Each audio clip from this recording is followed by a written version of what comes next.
Hello, welcome to your Extra Morning Show. My name is Philip DeFranco, and today I want to focus on a story that's received very little cable news coverage, although that is beginning to change, and that is the war in Yemen. And over the last few weeks, many have begun to question the U.S. relationship with Saudi Arabia after journalist Jamal Khashoggi was allegedly tortured and murdered by agents of the Saudi government, and this while he visited the Saudi consulate in Istanbul, Turkey. And while the outrage over Khashoggi's death is 100% completely justified, it does also bring up the question as to why Saudi Arabia's airstrikes in Yemen that have killed thousands of civilians has not received nearly the same amount of attention. And so that's why today we're going to dive deeper into this war-torn country's severe humanitarian crisis. And now Yemen's a mess, but it's getting better. During a recent press conference, President Trump briefly mentioned the war in Yemen.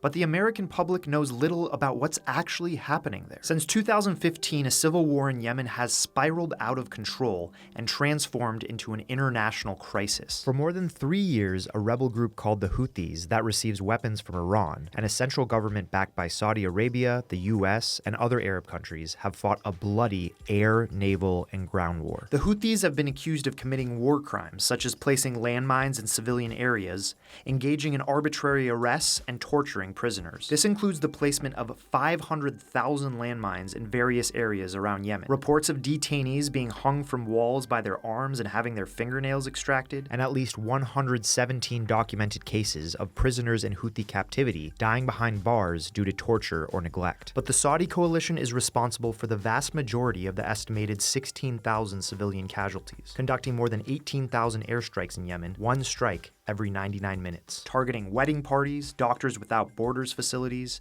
and school buses carrying children. Saudi Arabia has also imposed an on-again, off-again blockade on some of the key ports of entry into the country. The blockade prevents vital food and medical supplies from reaching millions of Yemenis. This has led the UN Secretary General to call the war in Yemen the world's worst humanitarian crisis. We spoke with Christine Beckerle, a Yemen researcher for Human Rights Watch, about the origins of this humanitarian crisis. And here's what she said. This is the world's worst and largest humanitarian crisis that is man-made. It doesn't just come out of nowhere. It's not a natural disaster. Like, there are clear individuals and states who are responsible, and individuals and states who, if they were to change their behavior, could save literally millions, sort of without exaggeration, of people. In fact, more than 22 million Yemenis, or 3/4 of the entire population, is in need of humanitarian aid and protection. 18 million people are food insecure. 8.4 million people do not know how they will obtain their next meal. Due to a lack of clean water, Yemen saw its 1 millionth case of cholera in December 2017. And humanitarian organizations have a difficult time getting supplies to those in need,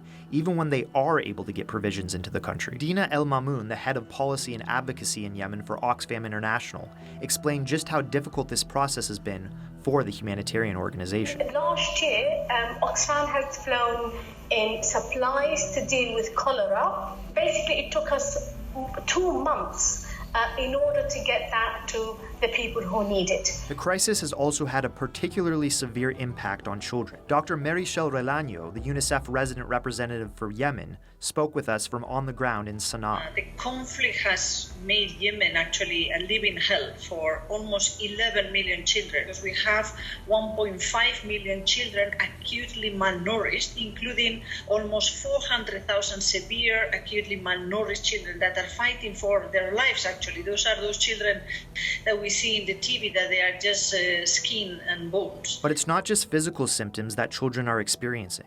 The psychological impact of the war on children has also been devastating. For a long time, the children are hearing the sounds of war, and this is terrifying, even for us that we are adults here. It's not so easy to hear the shooting, the shelling, the bombing, etc. This is really terrifying for the children. They don't know if they're going to be able to go to school tomorrow. If they go to school, they don't know if it's going to be an attack and they will have to leave the school. So it's a very uncertain situation for them, and psychologically many children are affected. So why should Americans care about a war taking place thousands of miles from their own shores? Well, the United States is very much involved in this crisis. The U.S. provides Saudi Arabia with logistical support, intelligence, and arms sales. And U.S.-made weapons have been found at the scene of many civilian bombings. James Gelvin, a professor of Middle Eastern Studies at UCLA, told us that Americans should be more informed about the war in Yemen. This is something that should be on the front burner of the American public psyche at the present time.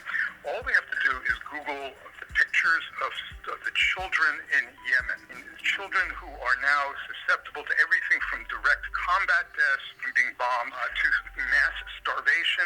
So this is something that's very important, I think, for Americans to focus on, because we are absolutely 100% complicit in the crimes that are being committed in Yemen. For its part, the U.S. has claimed that it needs to be involved in Yemen to prevent Iranian influence in the region and prevent the spread of terrorism in the country. But the question remains, are these interests worth the cost of complicity in the world's worst humanitarian crisis?